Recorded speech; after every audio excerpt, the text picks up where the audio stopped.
Hi guys, for today's video, mga hunting tayo ngayon. Pero hindi hayop mga kabuti.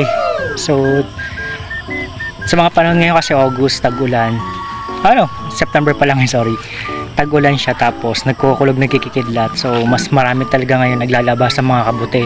Even sa mga social media, ang daming kabuti. I mean a literal na kabuti.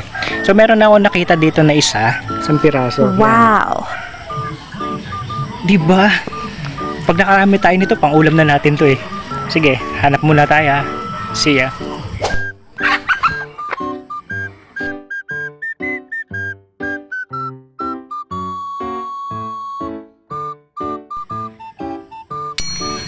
Siyempre guys, yung mga ganitong kabuti hindi naman siya edible.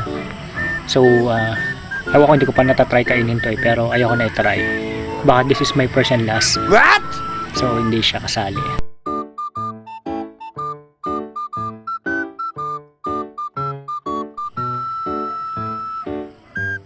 Kasi parang nakakita ko dito sa mga punsuhan namin dito. Kasi mostly kasi sumisibol yung mga yon. Sumusulpot yung mga yun sa mga punso. Basta naulanan siya. Oh, di ba? Ang ganda. Guys, positive to. Nakakita tayo ng isang klase dito ng kabuti. Ito, pakita ko sa inyo. Yan. Okay, ang tawag namin dito sa kabuting to is kabuting mamanok. Wow. Sabi daw kasi nila lasang mamanok, which is parang lasa din naman siya talagang manok. Ayan tingnan niyo yung itsura niya. So ito, edible to. Kasi na-try na namin itong kainin dati. Safe naman, buhay pa naman kami ngayon.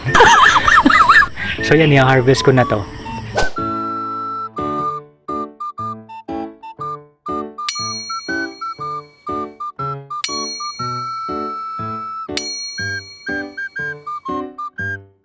Hi guys, so bali ito na kasi yung mga nakuha natin ng mga kabuti sa ngayon. Yan. Marami pa kasi dito mga mga sibulan, kaso masyadong maggubat na, baka hindi nakabuti makuha ko. Baka mga ahas na. So I decided to stop na pag-hunting sa mga kabuti, and okay naman to. Pwede na to. At least naka-experience ulit ako mag-harvest ng kabuti dito sa amin, and medyo mainit na rin kasi, sakit na sa balat. So that's it for today guys, and thank you so much for joining me here sa paghahanap at paghahunting ng mga kabuti dito sa amin. Lutuin na natin to. Bye bye guys!